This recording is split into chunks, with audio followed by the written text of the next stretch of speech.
बिस्मिल्लाहिर्रहमानिर्रहीम, अस्सलाम वालेकुम नाज़रीन। प्रोग्राम क्रॉसिंग लाइंस में खुशामदीद। मैं हूं यासिर रशीद। उम्मीद करता हूं कि आपके ईद के तीनों दिन जो हैं वो बखैर आफियत गुजरे होंगे। आज 23 मार्च का दिन एक तारीख नहीं बल्कि एक अहद की तजदीद का दिन भी था। यौम पाकिस्तान हमें उस ख्वाब की याद दिलाता है जो एक कौम ने अपने हौसले, कुर्बानियों और यकीन के साथ देखा। वो ख्वाब जो हमें ये याद दिलाता है कि कौमें सिर्फ जोग्राफिया से नहीं नजरिए से बनती हैं, और वो नजरिया है आज़ादी, खुद मुख्तारी और वकार का। तो आज हम उस दिन पर यह अहद करते हैं कि हम पाकिस्तान को वही मजबूत, बावकार और रोशन मुल्क बनाएंगे जिसका ख्वाब हमारे बुजुर्गों ने देखा था, क्योंकि कौमें वही आगे बढ़ती हैं और कामयाब होती हैं जो अपने माजी से सीख कर अपने हाल को संवारती और मुस्तकबिल को तामीर करती हैं। हम तमाम अहलियाने वतन को अपनी टीम की तरफ से यौम पाकिस्तान की ढेरों मुबारकबाद पेश करते हैं। अब आते हैं आज के मौजू की तरफ। नाज़रीन, अमरीकी सदर डोनाल्ड ट्रंप ने ईरान को दी गई 48 घंटे की मोहलत से कबल ही पसपाई इख्तियार कर ली है और अब ईरान के जौहरी प्लांट्स को तबाह करने के लिए 5 दिन का मजीद वक्त दिया है। लेकिन खतरात अब भी मौजूद हैं। और क्या आबनाए हरमुज वाकई खुल जाएगी या दुनिया एक बड़े तसादुम के दहाने पर खड़ी होगी, ये सवाल अब भी बरकरार है। अमरीकी सदर ट्रंप अपनी हिकमत अमली अमन ताकत के जरिए पर अमल पैरा तो हैं, लेकिन वो ये भी जानते हैं कि ईरान के जौहरी अड्डों पर हमले करने की धमकियां देना और उन पर अमल करने में बहुत फर्क है। आबनाए हरमुज सिर्फ एक बहरी गुजरगाह नहीं बल्कि दुनिया की तवानाई की शरक भी है, जहां से गुजरने वाला तेल आलमी मईशत की बका के लिए गैर मामूली अहमियत रखता है। यही वजह है कि बरतानिया के वज़ीर आज़म केयर स्टार्मर और ट्रंप के दरमियान होने वाली हालिया गुफ्तगू में भी आबनाए हरमुज की अहमियत पर बात हुई और दोनों रहनुमाओं ने इत्तफाक किया कि इस रास्ते को खुला रखना आलमी तवानाई मंडी के इस्तेहकाम के लिए नागुज़ीर है। यूं ये मामला मगरिब के लिए अब इस्तेहकाम की अलामत बन चुका है, तो ईरान आबनाए हरमुज की बंदिश को दबाव के हथियार के तौर पर इस्तेमाल कर रहा है। ईरानी सदर मसूद पजेश्कियान का इस हवाले से हालिया बयान मानीखेज है। उन्होंने कहा कि ईरानी सरजमीन की खिलाफ वर्जी करने वालों के अलावा यह रास्ता सबके लिए खुला हुआ है। उनका यह बयान बज़ाहिर सादा और बेज़रर सर दिखाई देता है, लेकिन पैगाम वाज़ेह है कि आबनाए हरमुज का कंट्रोल अब भी ईरान के पास है और यही कंट्रोल उस वक्त ईरान की सबसे बड़ी स्ट्रेटेजिक बरतरी बन जाता है जब वो इसको मुकम्मल कंट्रोल करके ये पैगाम दे दे कि हम जिसे चाहेंगे वो यहां से गुजरेगा और जिसे चाहेंगे वो नहीं गुजरेगा। इसे छोड़ देना गोया जंग में अपनी सबसे मजबूत पोजीशन खो देने के इस वक्त मुतरादिफ है। अमेरिका के अहदाफ भी किसी हद तक वाज़ेह है। ट्रंप और उनके वजीर दिफा पीट हेग्सेथ बार बार ये कह चुके कि उनका मकसद ईरान की मिसाइल सलाहियत, दिफाई सनत और बहरी ताकत को खत्म करना है और उसे जौहरी सलाहियत हासिल करने से दूर रखना है। अमेरिका के धमकी खेज बयानात के जवाब में ईरान भी अब कोई रियायत देने पर तैयार नहीं। ईरान ने यह वाज़ेह कर दिया है कि अगर उस पर बराह रास्त हमला हुआ तो वह खित्ते में अमरीकी मफादात और खास तौर पर तवानाई की तंसीबात को निशाना बना सकता है। ईरान की इस तंबीह का सादा मतलब यह है कि यह जंग अब किसी एक महाज तक महदूद नहीं रहेगी बल्कि पूरा खलीजी खित्ता इसकी लपेट में आएगा। तवानाई के माहिरीन मौजूदा सूरत हाल को गैर मामूली करार दे रहे हैं। आलमी तवानाई इदारे के सरबराह फातेह बैरल के मुताबिक दुनिया पहले ही यौमिया 1 करोड़ 10 लाख बैरल तेल की सप्लाई की कमी का सामना कर रही है, जो 1970 की दिहाई के 2 दिनों से बड़े तेल के बहरानों में शुमार होता है। इसका सादा सा मतलब यह है कि ये कशीदगी अगर आने वाले दिनों में भी बरकरार रही तो ना सिर्फ तेल बल्कि LNG की तरसील भी शदीद मुतासिर होगी और उसके असरात से दुनिया का कोई मुल्क महफूज नहीं रहेगा। चुनाचे अब सवाल ये नहीं कि ईरान आबनाए हरमुज खोलेगा या नहीं, सवाल यह है कि वो ये किस कीमत पर खोलेगा, क्योंकि इस बंदिश ने उसे वो ताकत दे दी है जो शायद उसे मैदान जंग में भी हासिल ना होती। दूसरी तरफ अमेरिका के लिए ये सिर्फ एक रास्ता नहीं बल्कि अपनी आलमी बालादस्ती कायम रखने का इम्तिहान है। वो अगर इस रास्ते को खुलवाने में नाकाम रहता है तो दुनिया भर में उसे अमेरिका की वाज़ेह शिकस्त तस्वुर किया जाएगा। खलीजी ममालिक इस सारी सूरत हाल में सबसे ज्यादा दबाव में है। उनकी पूरी की पूरी मईशत, उनका इस्तेहकाम और उसके अलावा सिक्योरिटी का दारोमदार भी तवानाई पर है। यही वजह है कि खलीजी रियासतों ने ओमान जैसे गैर जानिबदार ममालिक के जरिए अपनी सफारती कोशिशें तेज की और ईरान से पसे पर्दा राबिते किए। ईरान की तारीख ये बताती है कि वो अपनी स्ट्रेटेजिक पोजीशन बरकरार रखने के लिए मौशी दबाव, पाबंदियां और हत्ता के दाखिली बेचैनी का सामना भी कर सकता है। यही वजह कि तेहरान में यह सोच पाई जाती थी कि शायद ट्रंप जौहरी अड्डों को निशाना बनाने की अपनी धमकी पर मुकम्मल अमल दरामद ना करे या कम से कम आखिरी लम्हे में कोई सिफारती रास्ता निकल आए। और ऐसा ही हुआ कि ट्रंप ने 5 रोज के लिए ईरान के पावर प्लांट्स पर हमला करने की धमकी पर अमल दरामद रोक दिया है, जिसे सिफारती हलकों में ईरान की एक बड़ी और वाज़ेह फतह करार दिया जा रहा है। ट्रंप की धमकियों से यह खौफ भी पैदा हुआ था कि अगर अमेरिका ने हमले शुरू कर दिए तो आबनाए हरमुज का बहरान एक ऐसे तसादुम में तब्दील होगा जो आलमी मईशत, तवानाई और सियासत को एक नई समत में धकेल देगा।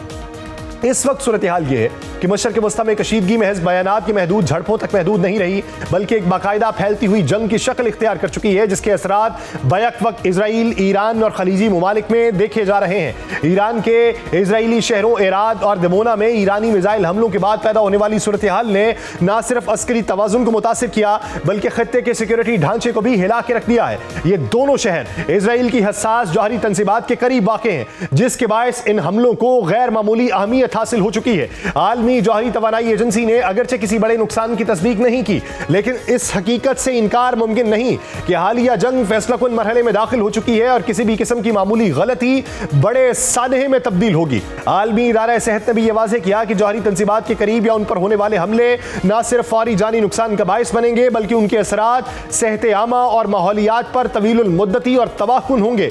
ईरान ने इन हमलों को दिफाई रद्द-ए-अमल करार देते हुए कहा कि ये कार्रवाइयां उसके जौहरी प्रोग्राम को निशाना बनाने की कोशिशों के जवाब में की गई। यूं ये कहा जाए तो गलत नहीं है कि यह तनाज़ा एक वाज़े एक्शन और रिएक्शन के दायरे में दाखिल हो चुका है, जहां हर हमला अगले हमले को जन्म देगा। इजरायली फौज का दावा है कि ईरान की जानिब से मिसाइल हमलों का सिलसिला अब भी जारी है, जिन्हें फजाई दिफाई निजाम ने रोकने की कोशिश की, जबकि तल अवीव समेत मुख्तलिफ शहरों में वक्तन फवक्तन सायरन बजने की आवाजें भी सुनाई दे रही हैं। दूसरी जानिब इजराइल ने भी ईरानी शहर तबरेज में जवाबी मिसाइल हमले किए। ईरानी हुकाम के मुताबिक रिहायशी इलाकों को निशाना बनाया गया, जिनमें कम से कम 6 शहरी शहीद और मुतअद्दिद जख्मी हुए। खलीजी ममालिक अब भी ईरानी मिसाइलों का सामना कर रहे हैं। यूएई की वजारत दिफा के मुताबिक मुल्क का फजाई दिफाई निजाम मुसलसल ईरानी मिसाइल्स और ड्रोन्स को रोकने में मसरूफ है। सऊदी अरब की जानिब से भी मुतअद्दिद ईरानी ड्रोन्स मार गिराए जाने का दावा किया गया। कतर, कुवैत और बहरीन भी ईरानी ड्रोन हमलों का सामना कर रहे हैं। इस तमाम कशीदगी के दौरान लबनान एक नए अस्करी महाज के तौर पर उभरा है। लबनानी सदर जोसेफ ऑन ने जनूबी लबनान में इजरायली हमलों पर शदीद तनकीद करते हुए कहा कि बुनियादी शहरी ढांचे को निशाना बनाना जमीनी कार्रवाई की तैयारी हो सकती है। इन हालात में हिजबुल्लाह भी खामोश नहीं, जिसने इजराइल के खिलाफ अपनी कार्रवाइयों में गैर मामूली इजाफा किया। तंजीम के मुताबिक एक ही दिन में इजरायली अहदाफ पर दर्जनों हमले किए गए, जिनमें मिसाइल, ड्रोन्स और तोपखाने का इस्तेमाल शामिल था। इस दौरान इजराइल की जवाबी कार्रवाइयों में लबनान में अब तक हजारों शहरी शहीद और लाखों बेघर हो चुके हैं। ईरान ने हफ्ते के रोज अमेरिका और बरतानिया के स्ट्रेटेजिक एतबार से निहायत अहम फौजी अड्डे डेगो गार्शिया पर मिसाइल हमले किए, जिसने उन खदशात को गैर मामूली तौर पर नुमाया किया कि ईरान तवील फासले तक मार करने वाले मिसाइलों की सलाहियत हासिल कर चुका है। नेटो के सेक्रेटरी जनरल मार्क रूटे ने ईरान के मिसाइल प्रोग्राम पर बात करते हुए मोहतात अल्फाज में यह कहा है कि ईरान तवील फासले तक मार करने वाली मिसाइल टेक्नोलॉजी हासिल करने के करीब पहुंच चुका है। उन्होंने इन खदशात का इजहार भी किया कि ईरान अगर यह सलाहियत हासिल कर लेता है तो उसके असरात यूरोप में भी महसूस किए जाएंगे। इस वक्त सूरत हाल यह है कि ईरान और इजराइल के अलावा खलीजी ममालिक, लबनान और आलमी ताकतें सब जंग में किसी न किसी तौर पर शामिल हो चुकी। इन हालात में तमाम फरीक अपनी पोजीशन मजबूत करने में मसरूफ है, जिससे यह इम्कान बढ़ता जा रहा है कि आने वाले दिनों में न सिर्फ हमलों की शिद्दत में इजाफा होगा, बल्कि इस जंग का दायरा मजीद वसी होगा। गुज़श्ता कई दहाइयों के दौरान लबनान, इराक और शाम की जंगों के दौरान भी खलीजी रियासतों ने खुद को एक मुतबादिल मुआशी तौर पर खुशहाल और पुरअमन दुनिया के तौर पर पेश किया था। उन रियासतों का जदीद इंफ्रास्ट्रक्चर, माली रियायतें, आलमी मयार के होटल्स और सयाहत के मौके ने अरबों डॉलर की सरमायाकारी को अपनी तरफ मुतवज्जे किया।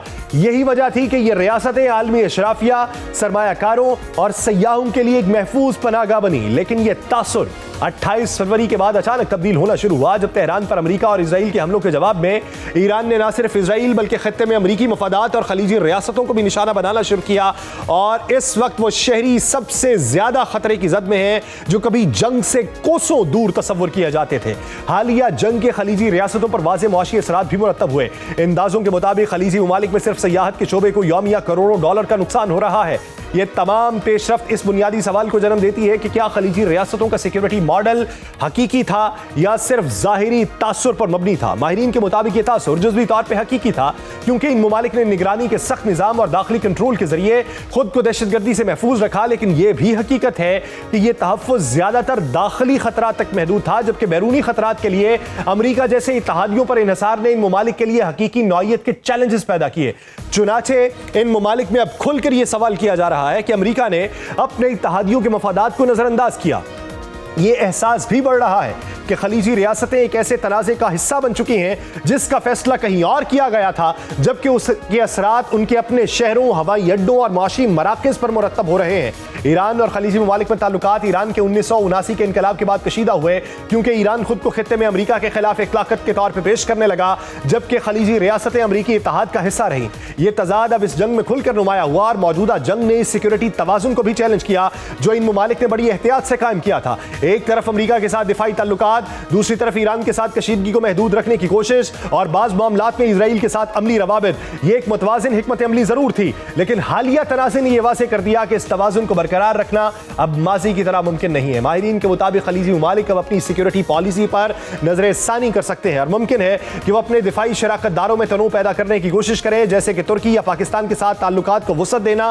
ताहम यह अमल फारी नहीं होगा, क्योंकि खलीजी ममालिक के अमेरिका के साथ दिफाई, अस्करी और तकनीकी मुआहदे तवीलुल मुद्दती हैं। यह हकीकत बहरहाल खुलकर आया हो गई कि खलीजी ममालिक अब उस बदअमनी का हिस्सा बन चुकी हैं जिससे वो इस खुद को माजी में दूर रखने की कोशिश करती रहीं, और इस तब्दीली के असरात दूर रस होने के इम्कानात हैं। दुनिया की अहम ताकतें भी इस पूरी सूरत हाल से अलग थलग नहीं। चीन ने खुले अल्फाज में खबरदार किया कि जंग अगर मजीद फैली तो खित्ते की सूरत हाल काबू से बाहर होगी।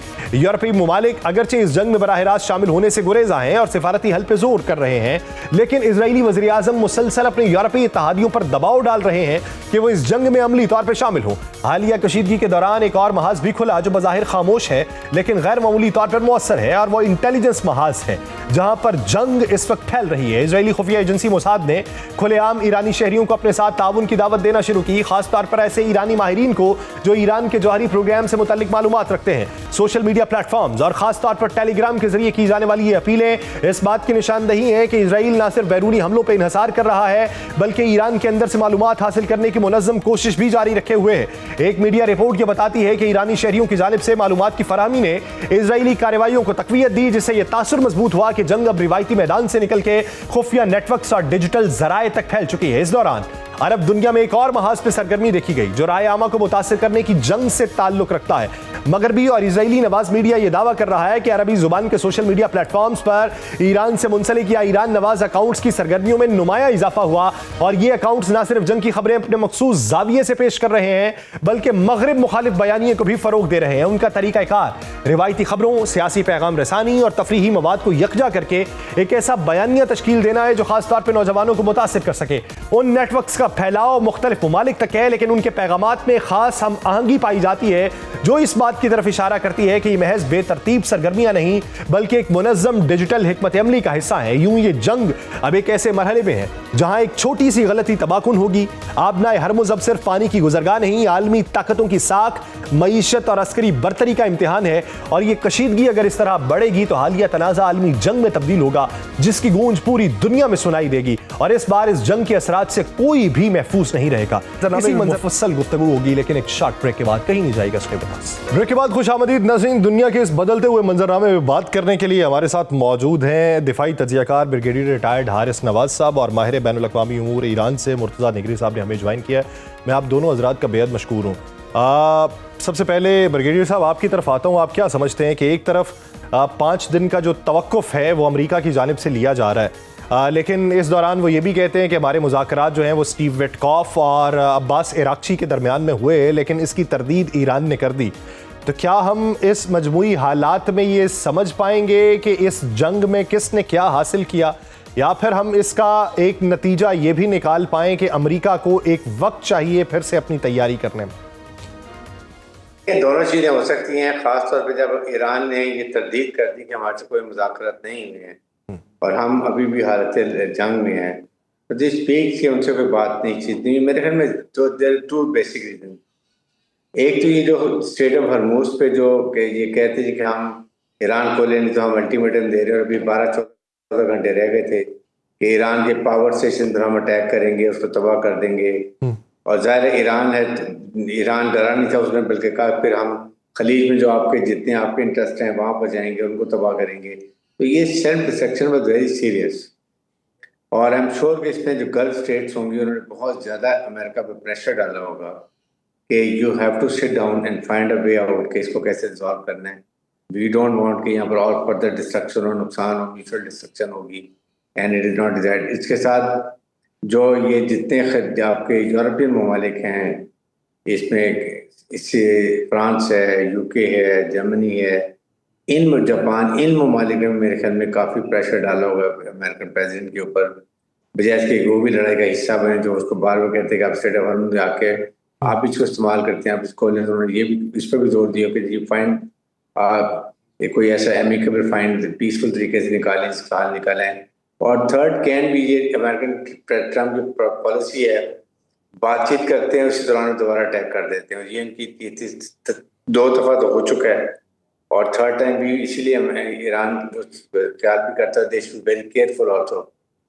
और उसमें ये है कि वो उनको हो सकता है कि वो जब शिफ्ट ट्रुप्स करना चाहते हैं, वो कोरिया से लाना चाहते हैं, कपड़ लाना चाहते हैं, इंग्लैंड से लाना चाहते हैं, और जगह से ला के दे वो before they come for Iran, उससे पहले वो अपने डिफाइड निज़ाम को और बहुत मजबूत बनाना चाहते हैं, इसराइल के लिए भी और मिडिल ईस्ट कंट्रीज के लिए भी, ताकि जो ईरान से मिसाइल जाए उनको वो रास्ते में इंटरसेप्ट कर सके। तो ये पॉसिबल हो सकती है, but I personally feel whatever are the reasons, इस वक्त जो 5 दिन का टाइम है, इसमें फुल सफारतकारी होनी चाहिए। और इसमें आई एम श्योर कि पाकिस्तान हो सकता है, मिडिल ईस्ट कंट्रीज हैं, तुर्की है, चाइना है, ये इन सब ममालिक को जोर दे के ईरान को भी समझाना चाहिए और अमेरिका से भी बात करनी चाहिए।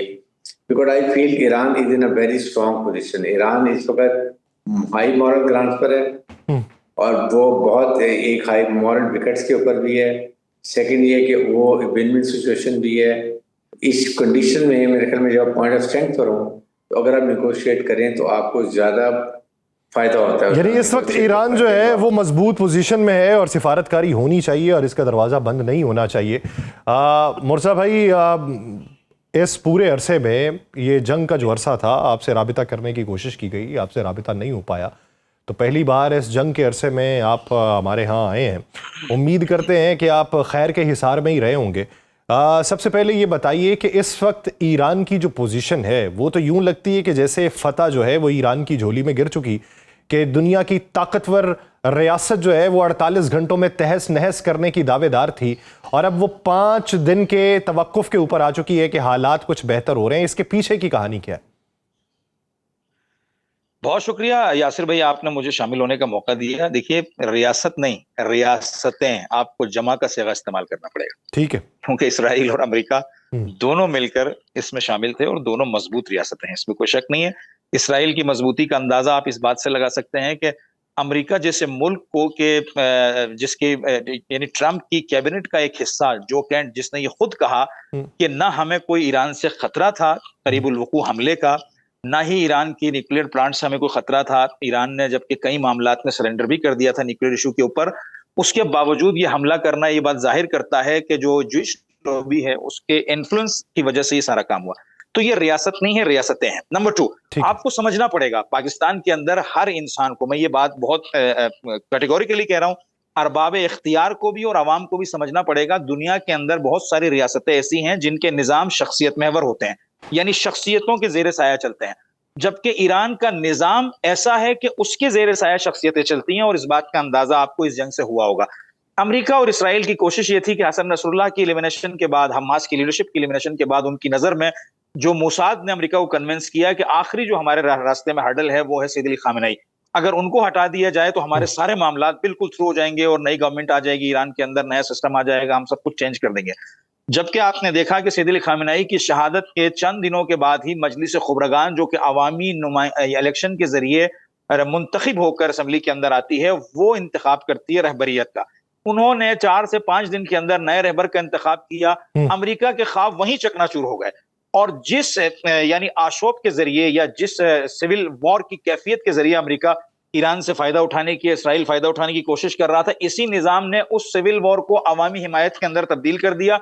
और इस वक्त मैं शाहिद हूं, पिछले 22-23 दिन से अवाम का मगरिब की नमाज के बाद से लेकर जो जम्मे गफीर जो शाहराहों पर शुरू होता है, लाखों की तादाद में अमेरिका मुर्दाबाद और इसराइल मुर्दाबाद के नारों के साथ, वो रात को 2-3 बजे तक मुसलसल चलता है। कई एक शहादतों के बावजूद भी यहाँ पे निजाम का स्ट्रक्चर ऐसे ही खड़ा है। इसका मतलब यह है कि अमेरिका अपने पहले हदफ में मुकम्मल तौर पर नाकाम हो गया। दूसरी नाकामी आपकी खिदमत में अर्ज करता हूं, आज 3 दिन पहले नेटो ने अपने तमाम अफवाज का इराक आज कल रात को अमेरिका 60% 70% के करीब जो जमीनी फोर्सेस हैं वो इराकी बॉर्डर के रास्ते उर्दुन में दाखिल हुई हैं और इराकी मुकाविमत से टाइम मांगा है कि अगले कुछ दिनों में हम बकिया फोर्सेस भी निकाल देंगे। इसका मतलब समझिएगा इराक को अमेरिका को कितना बड़ा झटका लग रहा है। ये जो ट्रंप साहब की गीदड़ बपकियां हैं ना, इन गीदड़ बपकियों पर कभी भी नहीं जाइएगा। ये इंतहाई आला दर्जे का झूठा और बेवकूफ और अहमक आदमी है। आप ये देखिए कि इराक पूरा खाली हो रहा है। इराक खाली होने का मतलब ये है कि ईरान का एक फ्रंट क्लियर हो गया और अमेरिका को यानी 50% ईरान ने पीछे धकेल दिया। इसके बाद बहरीन के अंदर जो सबसे बड़ी नेवल फोर्स थी अमेरिका की, उसका तहस नहस और बेड़ा गर्क हो गया है।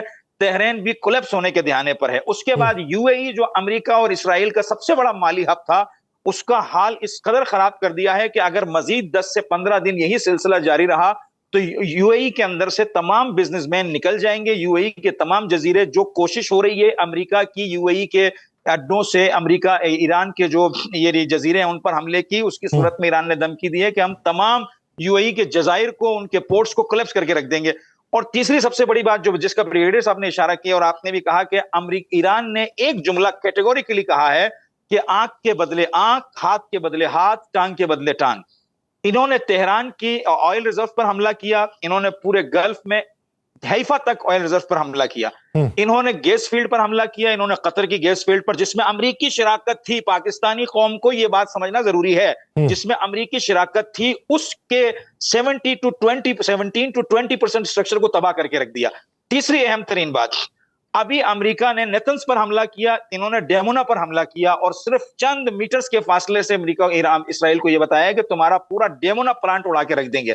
और किस कदर वहां पे तबाही हुई, इसराइल का जो सेंसरशिप मीडिया है वो भी नहीं यानी कवर कर सका, आखिर दिखाना पड़ा उसे भी। और चौथी बात जो अमेरिका ने धमकी दी थी चंद दिन पहले कि हम जो है बिजली का जो इंफ्रास्ट्रक्चर, ईरान का जो इंफ्रास्ट्रक्चर है उसे उड़ा के रख देंगे। समझने की जरूरत है, ईरान में बिजली का सबसे बड़ा जो पावर प्लांट है वो 2.9% ईरान को बिजली देता है। यानी बिजली के हब्स को इन्होंने इतना तकसीम करके रखा हुआ है, जबकि सिर्फ हैफा के अंदर जो पावर प्लांट है, एक पावर प्लांट 20% इसराइल को बिजली प्रोवाइड करता है। तो इन्होंने पूरे नक्शे जारी किए हैं हैफा से लेकर कतर तक के।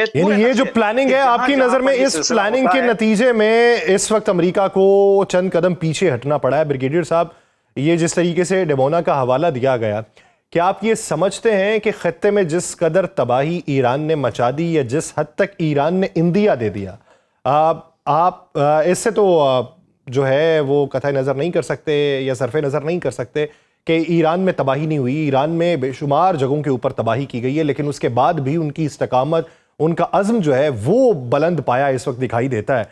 तो क्या ईरान ने बाकायदा तौर पे कुछ कॉशंस दिए हैं, कुछ इशारे दिए हैं कि जिसकी वजह से पीछे हटना पड़ रहा है? देखें, एक ईरान ने 2-3 इशारे, एक तो नंबर 2 जो ना टीको गाशिया पे लॉन्ग रेंज मिसाइल फायर किया है, वो उन्होंने ये बता दिया कि हमारी मिसाइल रेंज कहाँ तक जा सकती है। इसमें यूरोप भी आ जाता है, इसमें मिडिल ईस्ट पूरा आता है, इजराइल भी पूरा आता है। ये सबसे ज्यादा उन्होंने कन्वे कर दिया। और नंबर 2 उन्होंने ये बता दिया कि जब ईरान के डेमोनों के ऊपर गए हैं, वहां जाकर फायर के जो वहां तबाही हुई है, ये मैसेज किया कि Iran is still very potent. और ईरान की मिसाइल अभी भी उसी तरह, बल्कि अभी उन्होंने बहुत सारे ट्रायल भी नहीं किए, they are very strong, drones भी और ये भी। बल्कि ईरान ने ये चीज पर रिलाई किया ज्यादा। तो अमेरिकन प्रेसिडेंट को ये समझ आ गई है कि ईरान इस तरह धमकियों से डरने वाला नहीं। ईरान बड़ा रेजिलिएंट कौम है, उन्होंने दिखा दिया करके और दुनिया को बता दिया कि 2 रियासतें मिल के एक सुपर पावर जिस तरीके से अटैक है। फिर ईरान देखिए बहुत बड़ा मुल्क है, बहुत बड़ा, वो ये डैमेज सस्टेन कर सकते हैं। बट जो इजराइल को उसने हाल के ईरान ने, Israel can not sustain this. और मेरे ख्याल में इजराइल ने ही कुछ अमेरिका को साथ ये कहा है कि जी आप वी कैन प्लान, जब आपने नेवी खत्म कर दी है, एयरफोर्स खत्म कर दी है, न्यूक्लियर कैपेबिलिटी खत्म कर दी है, और इस वजह से आपने रजीम चेंज काफी 100 के करीब तो आपने उनके टॉप लीडरशिप कमांडर्स को आपने शहीद कर दिया है। तो लेट्स हम विन सिचुएशन में हम इसको इसी गार में हम इसको अब एग्जिट स्ट्रेटजी को प्लान करते हैं। This part of exit strategy कि जो उन्होंने कहा हम अभी 5 दिन का ऐसे कर रहे हैं, रोक रहे हैं, जंगबंदी कर रहे हैं, उसके बाद हम देखेंगे कैसे करते हैं। तो और उसके बाद फिर अमेरिका, ये यूरोपियन मुल्कों को बहुत प्रेशर है अमेरिका के ऊपर। आप उनको कह रहे हैं कि स्टेट ऑफ होर्मुज़ में आप आके अटैक करें, इसको खोलें। दे डोंट वांट इस वॉर में आने के लिए। वो भी इसको कह रहे हैं कि खोलें, दुनिया में क्राइसिस आपने क्रिएट कर दी है, एनर्जी क्राइसिस हो गए हैं। और अगर ईरान के पावर प्लांट पे जाते हैं और वो इसको टिट फॉर टैट के लिए वो आपके जितने यहाँ पर मिडिल ईस्ट में आपके इंटरेस्ट है सारे उन पावर्स को उड़ा देते हैं, सेल्फ डिस्ट्रक्शन होगी, बहुत बड़ा नुकसान होगा।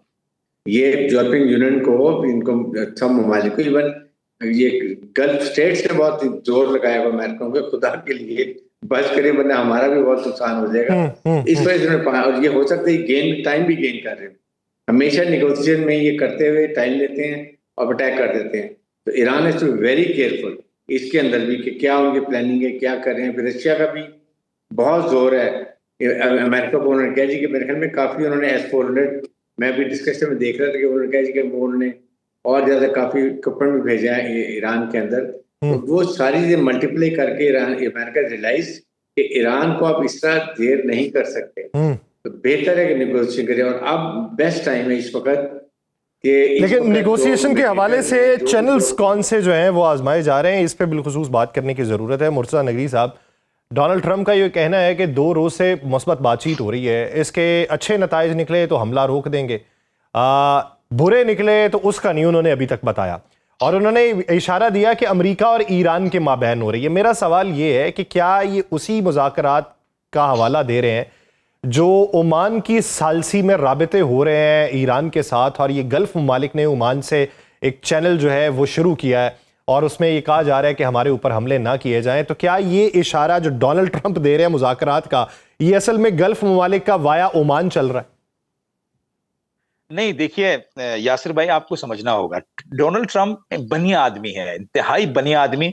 ये अपने मफाद के अलावा कोई बात नहीं करता है। दुनिया के अंदर करोड़ों जनाजे गिर जाएं, इसका मफाद अगर हो तो ये उन जनाजों पर पैर रखकर चला जाएगा, और अगर एक जनाजा भी इसके मफाद में ना हो तो ये इंसानियत की बातें शुरू कर देगा। देखिए, ये ट्रंप का जो आज का बयान है कि हमारे ईरान के साथ मुज़ाकरात चल रहे हैं और अच्छे रहे तो हम 5 दिन में मजीद हम सब्र करेंगे और इसका नतीजा देखेंगे, इसका मुज़ाकरात से कोई ताल्लुक नहीं है। आपने खुद प्रोग्राम के शुरू में कहा कि ईरानियन वज़ारत ख़ारिजा ने इस बात की मुकम्मल तरदीद कर दी है कि हमारे ईरान के साथ किसी तरह के मुज़ाकरात नहीं चल रहे हैं। ये सिर्फ और सिर्फ ऑयल प्राइसेस को कंट्रोल करने का चक्कर है। आप देखिए, ऑयल प्राइसेस जो है वो इस वक्त $116 पर बैरल चले गए थे, वो भी खाम ऑयल की प्राइसेस। अब ट्रंप के इस बयान के बाद तकरीबन $95 पर रिवर्स हो गए, यानी $20 का फर्क पड़ गया है। आप अंदाजा कीजिए, 17 से 18% का फर्क पड़ गया है। तो ये एक गेम है ऑयल प्राइसेस को कंट्रोल करने के लिए। लेकिन मुर्तज़ा भाई, इसमें वो अंसर तो है ना जो खलीजी ममालिक के तवस्सुत से ओमान से राबिता हुआ और ओमान के तवस्सुत से ईरान से हुआ। मैं वो भी आपकी खिदमत में अर्ज कर देता हूं। पिछले दिनों यही सिलसिला चल रहा था। ओमान ने जो सालिसी का मामला है, ओमान के ऊपर अमेरिका इस वक्त एतमाद नहीं कर रहा है। क्यों? क्योंकि जो पिछली सालिसी थी ओमान के जो साये में हुई थी, ओमान की छतरी के under the umbrella of Oman ने उस सालिसी में अमेरिका ने जितने झूठ बोले सबको आया कर दिया। क्योंकि जब अमेरिका ने हमला किया तो ओमान ने खुल के ये बात कही कि भाई मुज़ाकरात क्लियर थे, ईरान न्यूक्लियर जो इश्यूज हैं अमेरिका के उनको बरतरफ कर रहा था, अपनी न्यूक्लियर जो इनकी जो इनरिचमेंट है उसके लेवल को इंतहाई कम करने के लिए तैयार था, अपने यूरेनियम को थर्ड पार्टी तक पहुंचाने के लिए तैयार था, दीगर इश्यूज पर भी बातचीत करने के लिए तैयार था। इस खित्ते में जो मुकावमती मामलात हैं उनके साथ कैसे डील किया जाए, उनको किसी नैच तक कैसे पहुंचाए, ये सारे मामलात ओमान ने कहे कि अंडर द डील थे। और जब हम बाहर निकले मीटिंग से तो हम सब खुश थे, ईरानी भी राजी थे, अमेरिकन भी राजी थे, और अल्लाह आपका भला करे ओमानी खुद ये ऐलान करके आए थे वहां से कि बहुत अच्छी मीटिंग हुई है, उम्मीद है आइंदा की मीटिंग्स के अंदर कोई कंक्रीट हल निकलेगा। ओमान ने कहा कि हम, अच्छा, आयतुल्लाह सैयद अली खामेनेई जीरक तरीन आदमी थे, पता है इस वक्त रिसेंट जो पॉलिटिक्स है उसके जीरक तरीन। जब ईरानी गवर्नमेंट के कुछ लोग कहते थे कि हमने अमेरिका से बराह रास्त डायलॉग करने हैं, वो कहते थे नहीं करो, ये काबिल एतमाद नहीं है, थर्ड पार्टी को रखो। देखिए, अगर यहाँ ओमान नहीं होता तो अमेरिका अपने जंग के लिए मुख्तलिफ जवाब पैदा कर देता, लेकिन उसके जवाबों का रास्ता ओमान ने बंद कर दिया। कहा कि तमाम मामलात अंदर टेबल बिल्कुल ठीक चल रहे थे, हम इसके गवाह हैं। हम ईरान तमाम मामलात के ऊपर बिल्कुल सॉफ्ट कॉर्नर रखता था और बातचीत करने के लिए तैयार था कि किसी तरह से ये जंग रुके और हालात इस नहज पर न जाएं।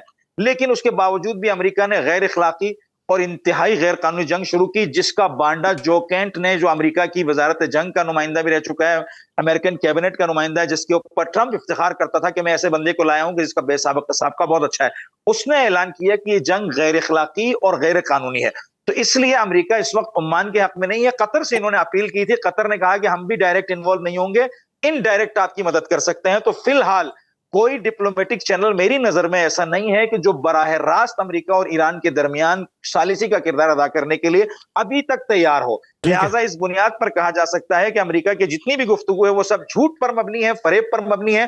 दो बातें हो सकती हैं, अमेरिका ने ऑयल प्राइस नीचे करने के लिए ये बयान दिया हो जैसे कि हो गया, या दूसरा मसलन ईरान के जो जजाइर हैं, इस तरफ दूसरा चेहरा दिखाकर ईरान के जो जजाइर हैं, खार्ग है, अबू मूसा है, और जो है वो तुम्बे बुजुर्ग, तुम्बे कुची की जो जजीरे हैं, इनमें से किसी एक के ऊपर हमला करने के लिए ये माहौल बनाया जा रहा हो। यानी आपको ये चाल भी लगती है फिर से हमला करने की, और दूसरा ऑयल प्राइसेस को कम करने का हरबा दिखाई देता है। ब्रिगेडियर साहब, मेरा आपसे सवाल ये, आपने डेगो गार्सिया का हवाला दिया, कुछ इत्तलात ये भी थी, अब वो मुबहम है, इस तरीके से वो आयां तो नहीं हुई, उनमें ये कहा गया कि ये ईरानी हमला नहीं था, ये इजरायली सबमरीन से किया गया हमला था।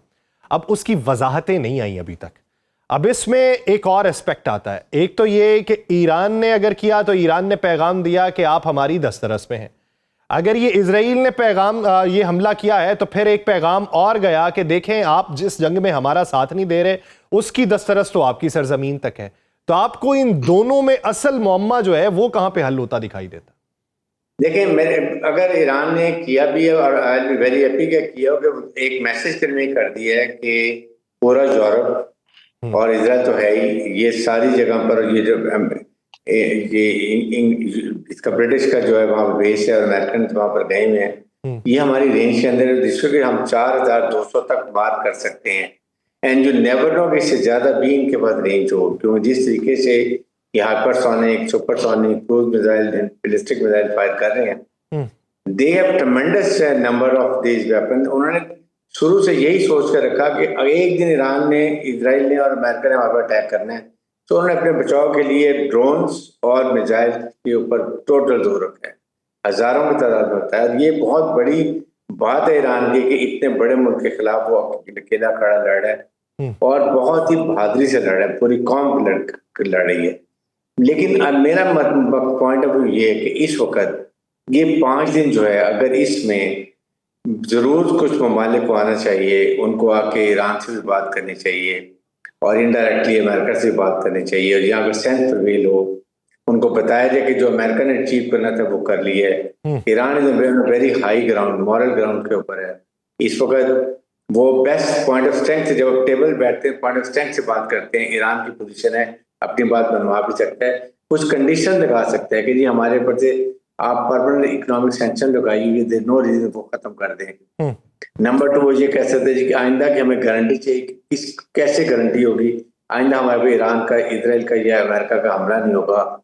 नंबर 3 वो ये कह सकता है कि जी हमारे जो ये मिसाइल टेक्नोलॉजी, ये हम बेशक हम आगे आईए वाले चेक कर लें, हमारे पास नहीं है, अगर ये बात, ये भी उनसे हम गारंटी ले सकते हैं, ऐसी बात करके और वॉर ऑपरेशन की बात करें, अगर नहीं टेबल के ऊपर अपनी मजबूत पोजीशन पे अपनी जो गुजारिशात है उनको मनवाया जा सकता है। भाई आपका एक लास्ट कमेंट इसके ऊपर चाहिए, जो डेगो गार्सिया के हवाले से मैंने बात की कि एक तरफ ईरान के हवाले से ये बात है कि ईरान ने किया, दूसरी तरफ इजरायली सबमरीन की बातें हैं, हकीकत कहां पे दिखाई देती है?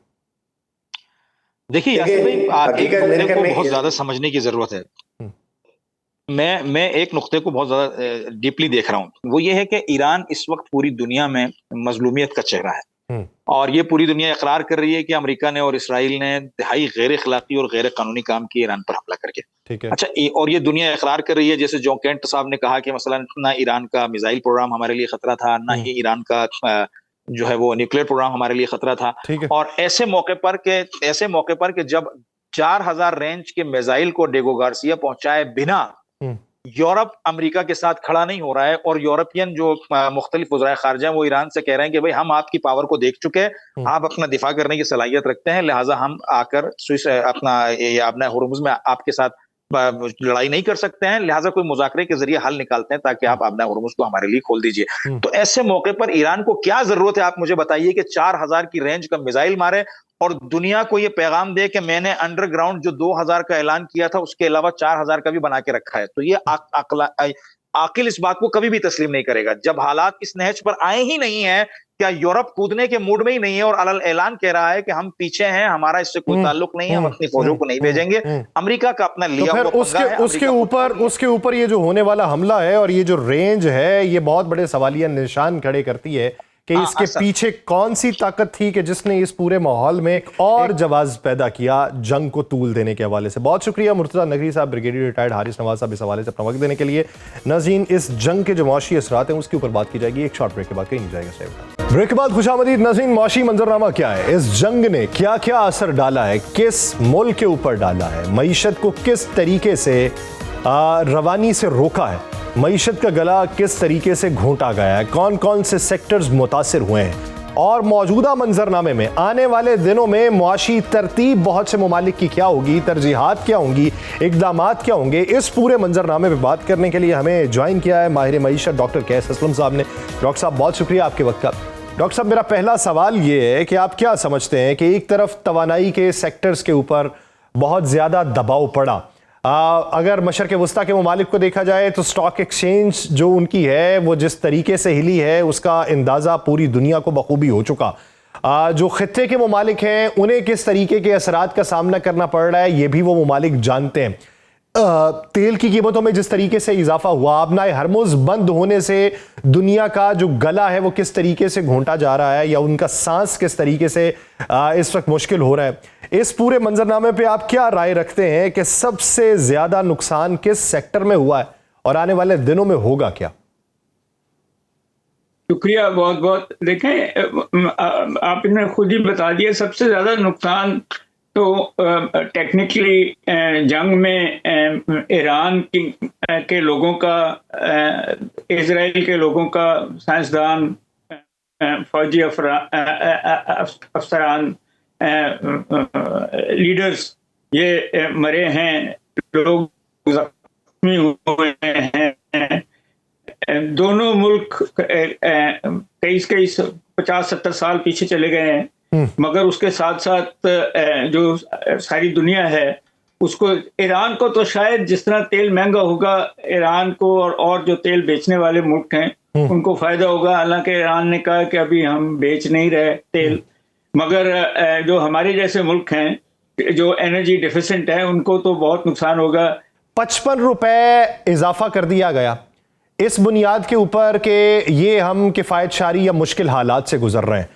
अगर किफ़ायत शारी करना होती और आपको ये खदशा होता कि आप जो है वो मुस्तकबिल में तेल से महरूम हो सकते हैं, तो जिस तरीके से अब किया जा रहा है कि मार्केट्स 10 बजे बंद होंगी, अब किया जा रहा है कि आप जो है मोटरवे के ऊपर स्पीड जो है वो 120 की बजाय 100 रखेंगे, तो इस तरह के इकदाम किए जाते तो मालूम भी पड़ता कि ये किफ़ायत शारी है।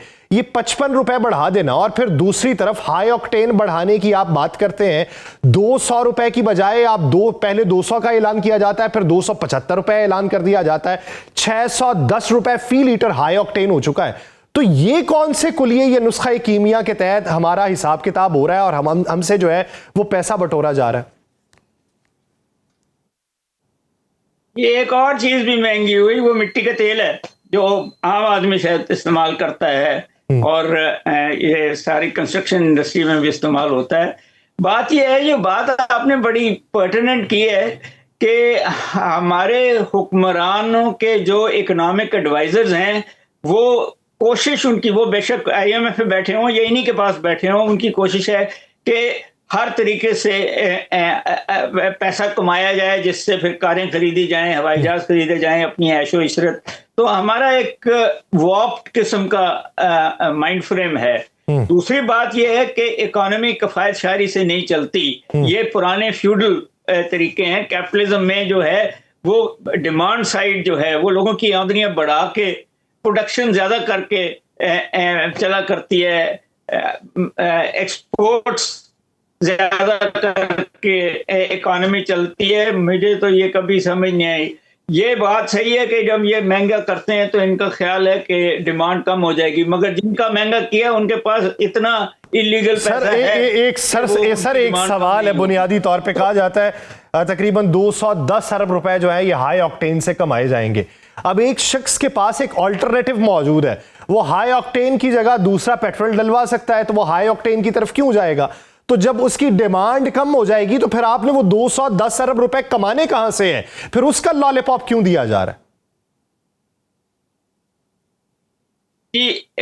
अब तो वो जो अनलेडेड पेट्रोल है वो उतना ही अच्छा है इन गाड़ियों के लिए जितना हाई ऑक्टेन है। तो ये इशू, आपकी बात सही है, सही नहीं है कॉन्टेक्स्ट। बट देखें, बात ये है कि जो गवर्नमेंट के माइंड फ्रेम्स हैं वो पैसा कमाने के लिए हैं, वो मरातें देने के लिए नहीं। आपने 110 अरब की बात की, तो नहीं, शिफ्ट हो जाएंगे वो दूसरे पेट्रोल पे। मगर सवाल ये है कि क्या हाई ऑक्टेन जो इतना महंगा किया है उसके अंदर पेट्रोल पंप वाले हाई ऑक्टेन ही बेचेंगे? कि हमारे मुल्क में एक और भी तो है ना कि मिलावट कर देते हैं, वो अब सादा तेल बेच लेंगे इतने पैसों का।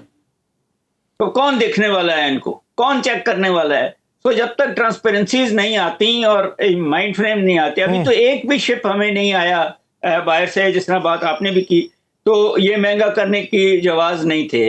और बहुत सारे तरीके हैं। चले सर, ये तो हमारी सितम ज़रीफ़ी है, हम नाजुक मोड़ से गुजर रहे हैं, हमको गुजरते रहना है, हमारे लिए मुश्किलात तो रहनी है।